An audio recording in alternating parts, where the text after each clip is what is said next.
Coaching चलाने के साथ साथ किन किन चीजों में रुचि है वैसे आपकी? मेरा जो है फेवरेट खेल क्रिकेट है। अच्छा। लेकिन जिम्मेदारियों ने वो छुड़वा दिया है। बहुत से स्टूडेंट आपके करीबी भी रहे होंगे तो कुछ थोड़ा दूर भी। कोई एक दो स्टूडेंट जो आपके बहुत करीबी रहे हो, जिनकी स्टोरी या जर्नी इतनी इमोशनल कर देने वाली हो, तो एक दो आप बताना चाहें तो प्लीज। लेकिन एक लड़का हमारे पास था जी। जीतू नाम का था, उसके पास फीस तक जमा करने के पैसे नहीं थे। तो उस बच्चे का सिलेक्शन हुआ तो उस बात की हमें बहुत खुशी हुई। हमारे पास बस टीचिंग का कि मान सम्मान है, पैसा तो अलग चीज़ है, बस हमारा नाम चलता रहे, मान सम्मान मिलता रहे, बाकी खर्चा हमारा निकलता रहे, ये उद्देश्य है। बहुत पैसा कमाना हमारा उद्देश्य नहीं है। मैंने सुना है कि छात्र नेता वेली कॉलेज के रवि पंडित जी आपका बहुत सपोर्ट कर रहे हैं। देखो रवि जो है हमारे छोटे से स्टूडेंट रहे हैं। अच्छा अच्छा। हाँ, शायद मेरे हिसाब से क्लास सेकंड में हो, थर्ड में हो, तब से हमने पढ़ाया है और इंटर तक पढ़ाया है। दूसरी बात तो हमारे गांव के भी हैं, छोटे भाई भी हैं, तो उनसे सपोर्ट हमें हर तरीके से मिलेगा और करना पड़ेगा एक स्टूडेंट के नाते। तो ये जो मिथ है या सच्चाई है, आप इसको कैसे देखते हैं कि 12 घंटे पढ़ाई करनी चाहिए, 14 घंटे पढ़ाई करनी चाहिए या 20 घंटे पढ़ाई करनी चाहिए? आपका ओपिनियन क्या है इस पे? तो मेरा जो विचार है राजा भाई, जितने समय तक पढ़ें, जितने समय तक पढ़ें तो इंटरेस्ट के साथ पढ़ें, बोझ समझ के ना पढ़ें, कभी भी बंद ना करें। तो आप विचार करो कि अगर हम नहीं पढ़ेंगे या नहीं बिजनेस करेंगे तो हमारा आगे का भविष्य क्या होगा, हम अपने आगे खर्चे आएंगे वो कैसे मैनेज करेंगे। तो अभी तो पापा जी कर रहे हैं, बाद में कौन करेगा मैनेज, कहाँ से आएगी, उस प्रॉब्लम को देखेंगे तो आपका ऑटोमेटिक जो है मन करेगा कि हम पढ़ाई कर लें। ये थोड़े और मेरा बच्चों से कहना ये है, देखिए दोस्ती निभाओ, रिश्तेदारी निभाओ, पहले जो है आप स्टडी करो और कौन क्या कर रहा है हमें उससे मतलब नहीं, हम क्या कर रहे हैं ये उद्देश्य रखो, सारी चीज़ें रखो, लेकिन पहले अपना भविष्य देखो, इसके बाद सब चीज़ें देखो। हमारे साथ समस्या आती है, बच्चे कहते हैं कि हम नानी के यहाँ गए, मौसी के यहाँ गए, तो मेरा बेटा देखो जिंदगी भर नानी के यहाँ जाने के लिए मौका मिलेगा, मौसी के यहाँ जाने का मौका मिलेगा, लेकिन अगर आप स्टडी का समय अगर बर्बाद कर देंगे तो दोबारा लौट कर नहीं आएगा। तो इसलिए अपने स्टडी रखो पहले, जितनी भी रिलेशनशिप है, फ्रेंडशिप है, ये सब बाद में।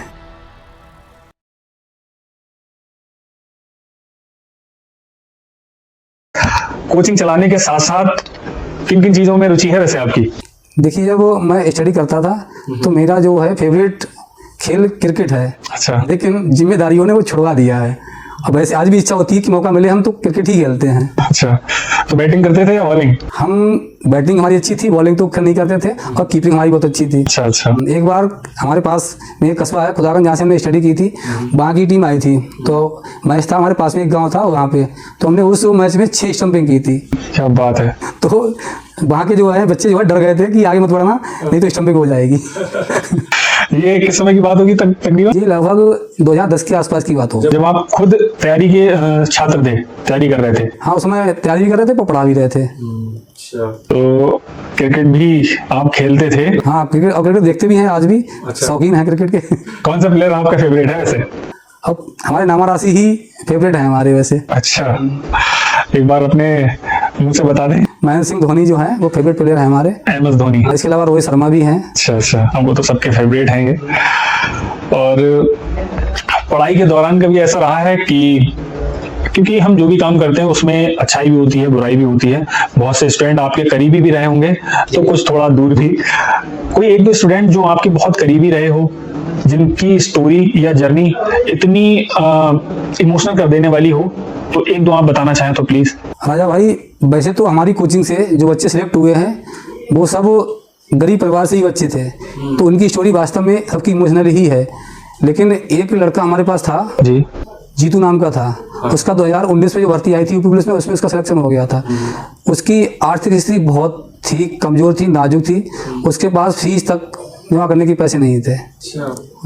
तो उस बच्चे का सिलेक्शन हुआ तो उस बात की हमें बहुत खुशी हुई, और वास्तव में वो आज कामयाब हो गया। इस बात का ईश्वर से आभार व्यक्त करते हैं, धन्यवाद उनके लिए। तो वो आज भी टच में होंगे आपके? हाँ, बच्चे हमारे पास जितने भी सिलेक्ट हुए हैं सब आते रहते हैं हमारे पास। बस टीचिंग का कि मान सम्मान है, पैसा तो अलग चीज़ है, बस हमारा नाम चलता रहे, मान सम्मान मिलता रहे, बाकी खर्चा हमारा निकलता रहे, ये उद्देश्य है। बहुत पैसा कमाना हमारा उद्देश्य नहीं है। और भी कोई एक ऐसा स्टूडेंट जो यादगार रहा हो?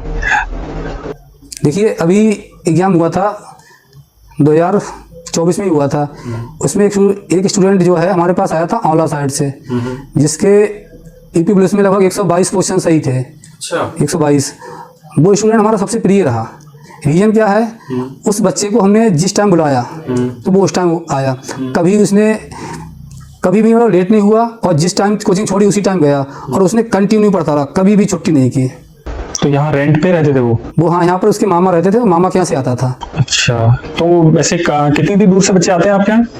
यूपी पुलिस में हमारे पास लखीमपुर खीरी से बच्चे थे ऑफलाइन में, रामपुर साइड से थे, बदायूं साइड से थे, और इधर अपना शाहजहानपुर साइड से, पीलीभीत साइड से, ऐसे बच्चे जुड़ते हैं। अभी जो है एक लड़की हमारे पास आई है, चंदौसी से आई है। अच्छा। और आज की हम बात बताएं आपको, 2 हमारे पास लड़कियां आई हैं, औला साइड से आई हैं, और उन्होंने जो है बरेली में, एक लड़की ने बरेली में रहती है। अच्छा। और उसने एक कोचिंग में जो है ज्वाइन भी किया, और वहाँ 3 दिन के बाद 10,000 रुपये जमा कर दिए। अच्छा। वो पैसे वापस तो नहीं मिले उसे, और वहाँ से कोचिंग छोड़ के वो हमारे पास पढ़ने के लिए आएगी।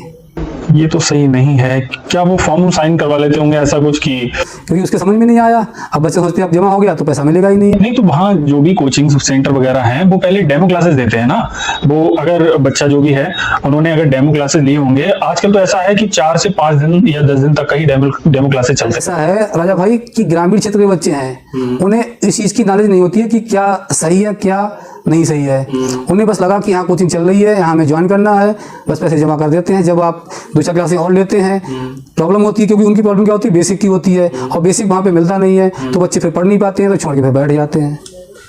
हाँ, ऐसा हो सकता है। वरना सबसे बड़ी प्रॉब्लम आती है बेसिक की, उनका बेसिक क्लियर नहीं होता है, और जो ज़्यादातर कोचिंग में बेसिक कराते ही नहीं है।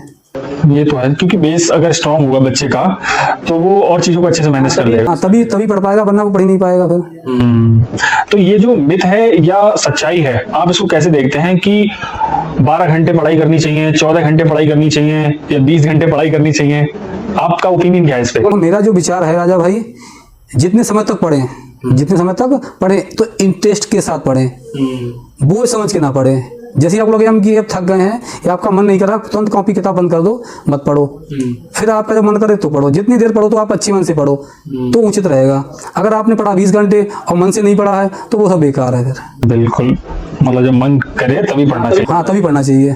और इसके अलावा अगर आपका कभी भी मन ना करे तो आप विचार करो कि अगर हम नहीं पढ़ेंगे या नहीं बिजनेस करेंगे तो हमारा आगे का भविष्य क्या होगा, हम अपने आगे जो खर्चे आएंगे वो कैसे मैनेज करेंगे। तो अभी तो पापा जी कर रहे हैं, बाद में कौन करेगा मैनेज, कहाँ से आएगी, उस प्रॉब्लम को देखेंगे तो आपका ऑटोमेटिक जो है मन करेगा कि हम पढ़ाई कर लें। ये तो है।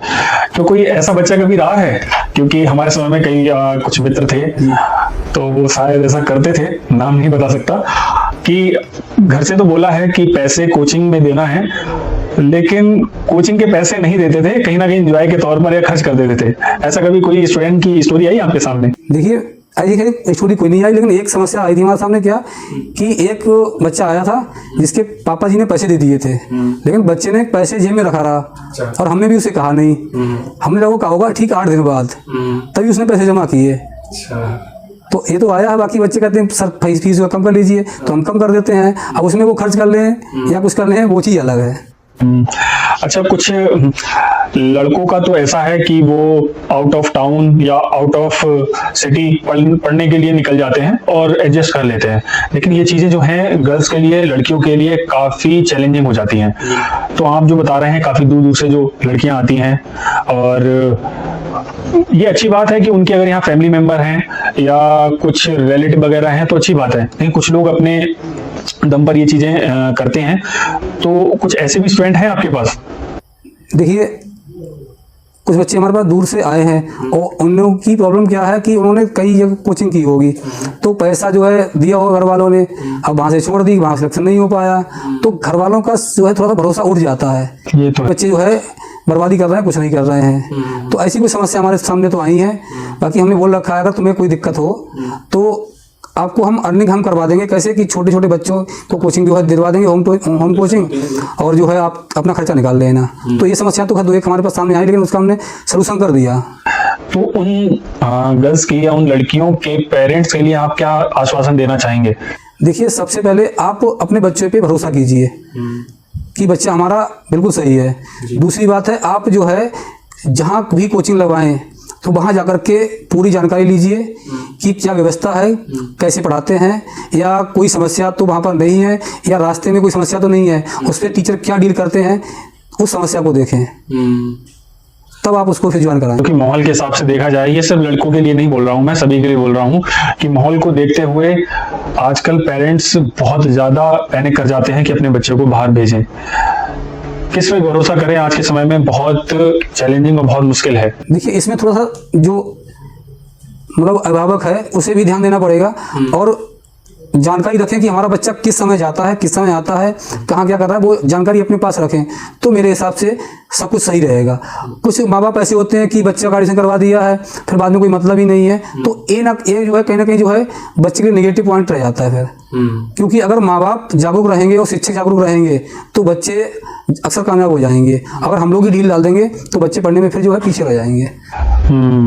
अच्छा, उनके लिए आप क्या कहना चाहेंगे कि बच्चे जो है संगति के असर के हिसाब से ही अपना जो है परफॉर्मेंस दिखाते हैं, तो संगति को आप कैसे देखते हैं? देखिए, ये तो मैंने काफ़ी अनुभव किया है कि अगर एक बच्चा आता है तो उसके दोस्त सब चले जाते हैं। और मेरा बच्चों से कहना ये है, देखिए दोस्ती निभाओ, रिश्तेदारी निभाओ, पहले जो है आप स्टडी करो और कौन क्या कर रहा है हमें उससे मतलब नहीं, हम क्या कर रहे हैं ये उद्देश्य रखो।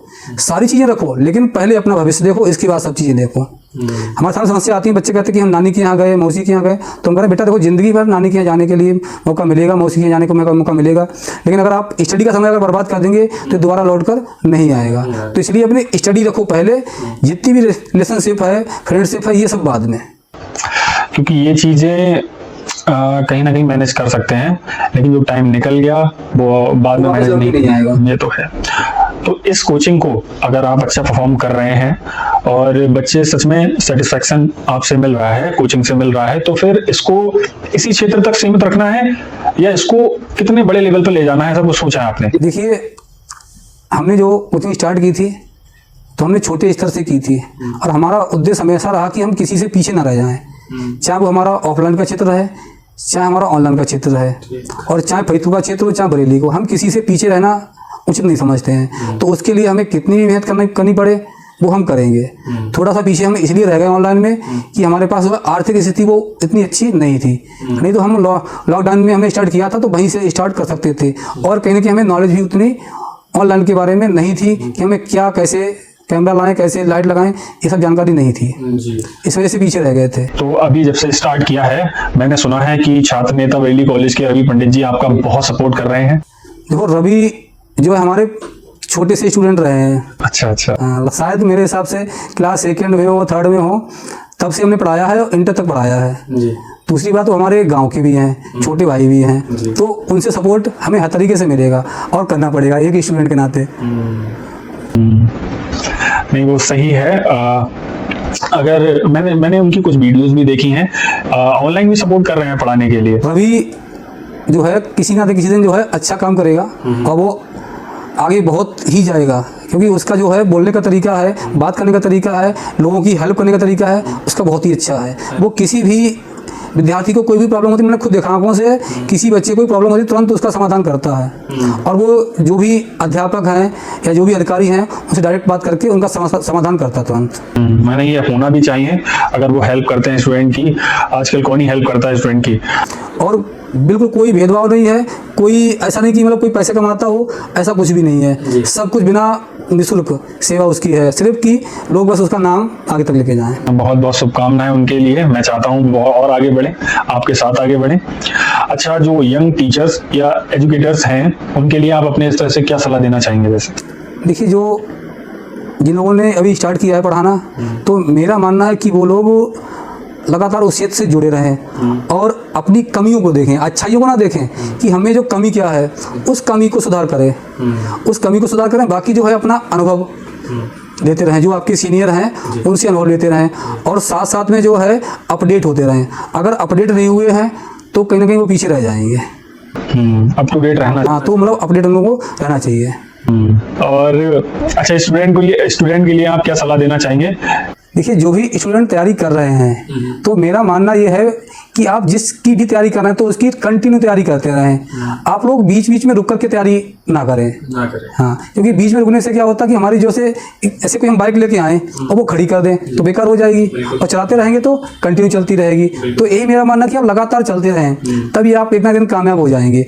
और आप सोचते हैं कि फार्म भरा हमने और तैयारी कर दी स्टार्ट, तो अब तो समय गया। वो कंटिन्यू आपको क्षेत्र में जुड़ते रहना है। बाकी आप के लिए जो उचित लगे, जो सही टीचर लगे, उसके पास आपको जाना चाहिए, उसी के मार्गदर्शन में तैयारी करनी चाहिए और किसी ना किसी का सपोर्ट जरूर होना चाहिए। अगर आपके ऊपर किसी का सपोर्ट है तो आप अच्छे से करेंगे काम, और अगर किसी का प्रेशर नहीं है तो आप मनमानी तरीके से काम करेंगे। बहुत कम बच्चे ऐसे जो हैं चीज़ों को समझते हैं कि हैंडल कर पाते हैं, नहीं तो बिना सपोर्ट का मुश्किल बढ़ जाता है। बिल्कुल ठीक कह रहे हैं आप। तो इस एपिसोड को अभी तो यहीं पे विराम देते हैं और आशा करते हैं कि आपकी कोचिंग ऐसे ही फले फूले। अभी आपने 1000 बच्चों का सिलेक्शन कराया है अभी तक, मैं कोशिश करता हूँ ये नंबर ऐसे ही बढ़ते रहें। हमारी आशा है, हमारी प्रार्थना है ईश्वर से कि ऐसे ही आप फलते फूलते रहें। बहुत बहुत धन्यवाद राजा भाई आपके लिए और आपके दर्शकों के लिए, और शुभकामनाएं है कि आप भी अपने क्षेत्र में आगे बढ़ें, तरक्की करें। बहुत बहुत धन्यवाद। उम्मीद करता हूं ये एपिसोड आपको बहुत अच्छा लगा होगा।